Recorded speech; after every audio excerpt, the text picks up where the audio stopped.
Welcome back. This is going to hopefully be a brief update. But you know how us old people are, it may not be brief.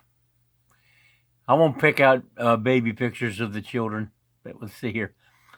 This is the day after the second part of the solar array foundation was poured. And we're looking at Benji now. And they're digging the sand pile down.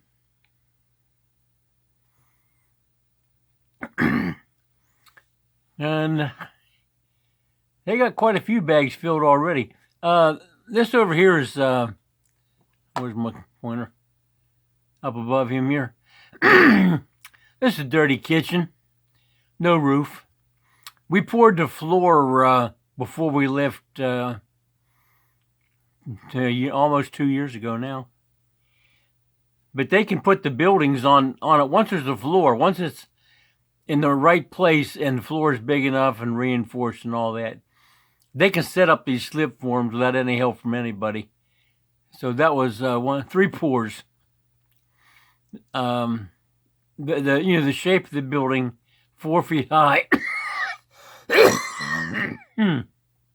Excuse me.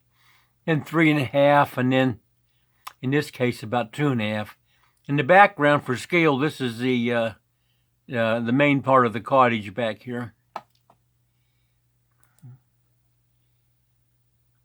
I'm thinking this is looking out the window of the dirty kitchen. And this is another view of bagging, I guess. Oh, okay. What you're looking at here is Sahara. It's an admix for concrete. There's 60 pesos. That's $1.20 each. One of these per bag of Portland cement, and this makes the concrete impervious to water. Your concrete is basically gravel that you chalk up the space between the gravel with sand, and then you bind it all together with Portland cement. It sort of penetrates the surfaces and glues it together. And then whatever little spaces are left, the Sahara goes into. And so if you're making like the water tanks and the cistern and the fish tanks and all that,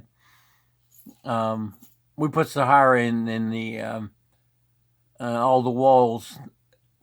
We may use it on the roofs too.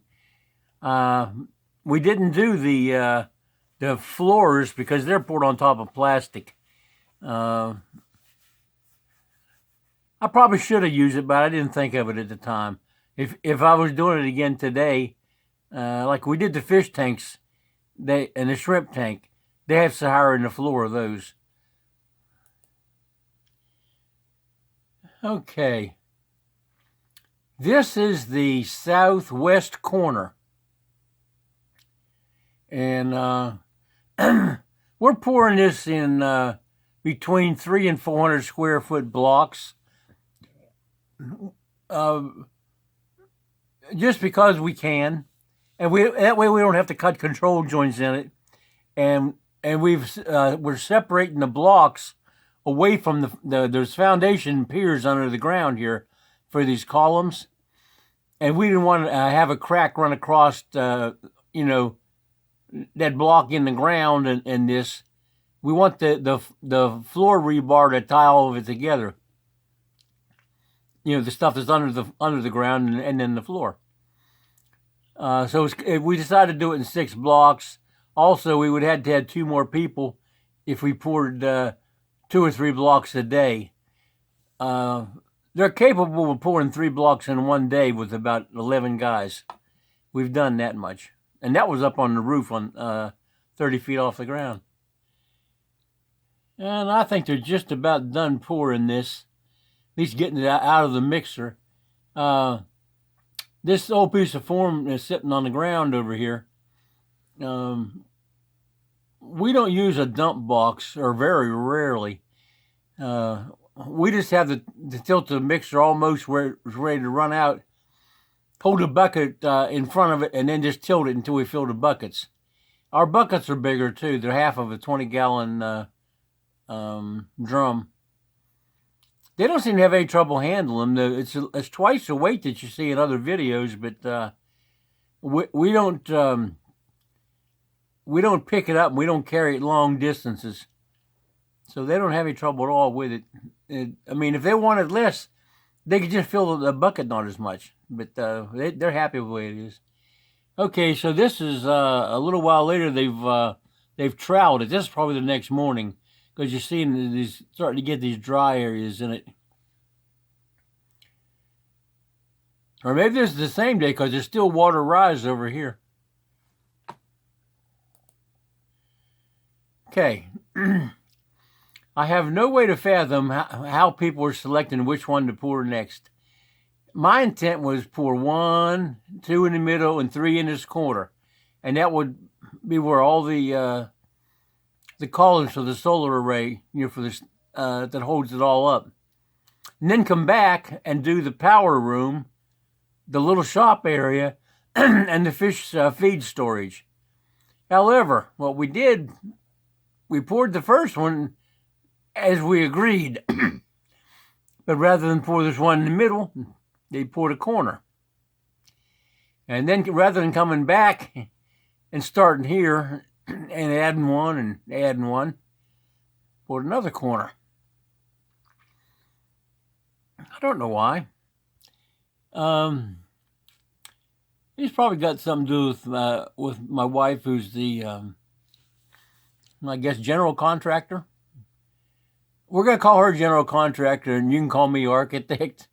And Boyette, we're going to call him the site foreman or general foreman or whatever.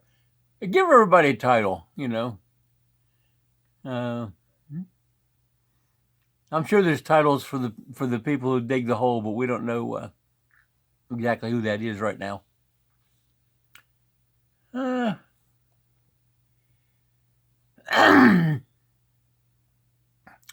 And for scale, this is the house. It's like 65 feet across, something like that. And this up here, these where they're set back in, those are all lanais. And the rest here is just about a 6-foot wide thing where you can walk around the building. And then you can see a third little round roof up here at the top. And that's over top of the atrium in the middle of the place. Actually, it goes out to the support columns.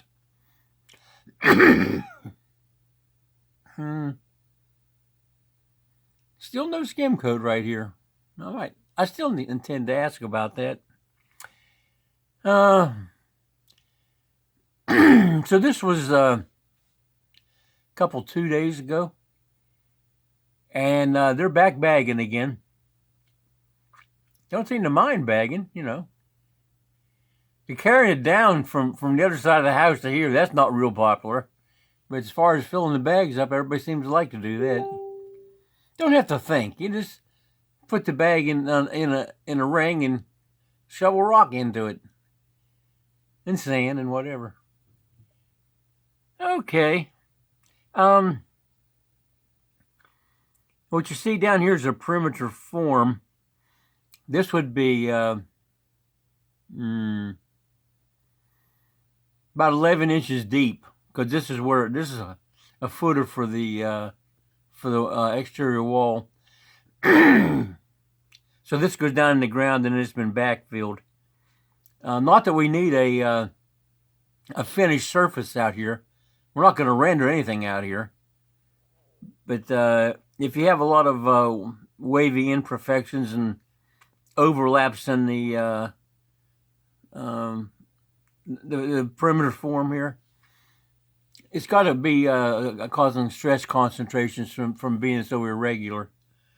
So they thought they tried to tell me that I said they didn't have to have perimeter forms. That was back here on the there's a shrimp tank over here someplace nowadays. I assured them they definitely needed a perimeter surrounding anything they pour, anytime, any place. And they need it on other people's jobs as well as ours.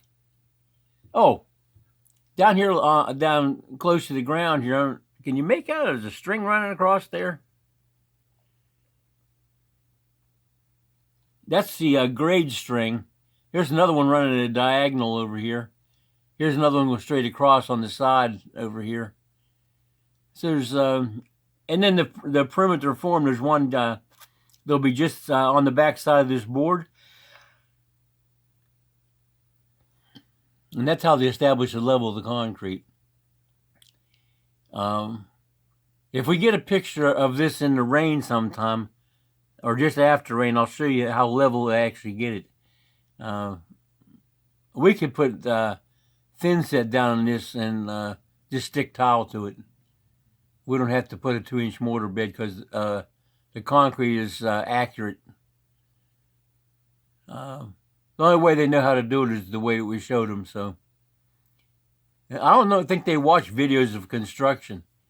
I watch videos of construction in the Philippines to find out what other people are doing so I can steal ideas.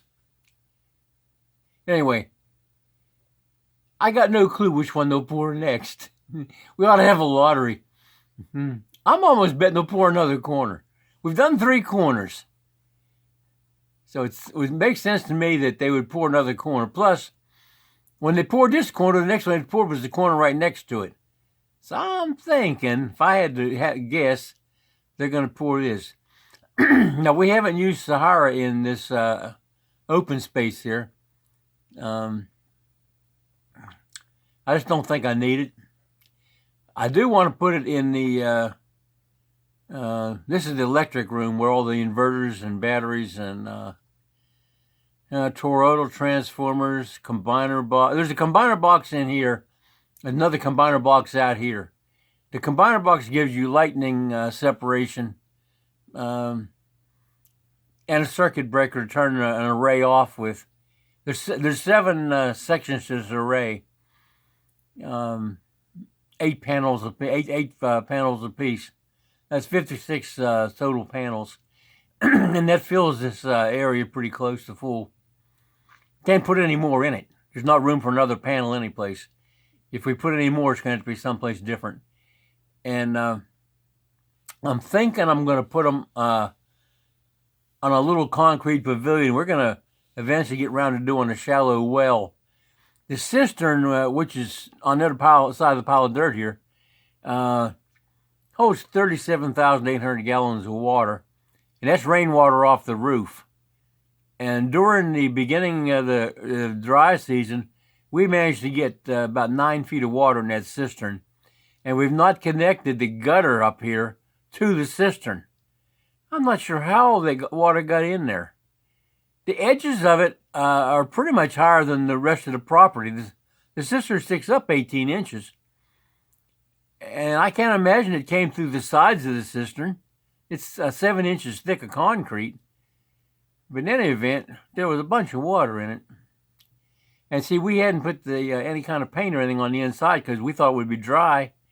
And we'd put a tarp over it later on and let them paint for a couple of days. But we didn't get the elastomeric paint on it before it got full of water.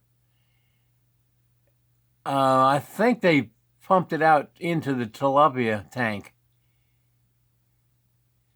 That's another thing. Well, how come the tilapia tank only had 3 feet of water and the cistern had 9?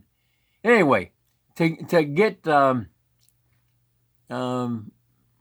water that we might could drink, we're going to put a standard Philippine dug well back here. The cistern's plenty good for flushing toilets, and you could take a shower in it. Once it's going to be clean. Once we get the thing buttoned up, there's no place really for it to get dirt except what any dust laying in this gutter, and that's big particles. It'll sink. But if we want water that has a possibility of being clear enough to drink, and also if we want to fill the cistern up to have standing water, and we haven't had rain for 6 months, we go sometimes 9 months without an actual real rainstorm. It's not that way this year, but it has been in the last 6 or 7 years. Anyway, we're going to have a dug well.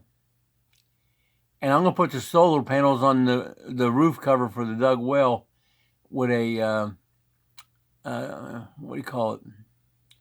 In-ground pump, deep well pump. It's a turbine, like 3 horsepower. And the purpose of that will be to pump water up to the storage barrel on the roof. I haven't decided yet to buy I'm going to buy a stainless best tank. The material is so thin on those things. They hold up, they do fine, but I just don't really like it. I may put a concrete tank up here. The house is plenty strong enough to put a tank in absolutely any place on the roof. And I got to thinking, why not just put a concrete water storage tank up here? And we may do that. I don't do everything I think of. It just looks like I do. Well, there's a lot of things I think of that we have not done and never will do, but it's just the way it goes. Okay, so that's the update. Past what this concrete are pouring here, there's more bags of sand and gravel being accumulated on the other side of the house up here. And what day of the week? We got, they've already done, or they're in the middle of doing. It's 3 in the afternoon on Tuesday in the Philippines. Wednesday. It's 3 in the afternoon on Wednesday in the Philippines. So they'll be definitely bagging today unless it's pouring down rain. And then we're going to pick one here. Okay. I'm going to end this and say a prayer for all the people that got COVID. Maybe it'll go away someday and we can go back to the Philippines. Okay. Bye.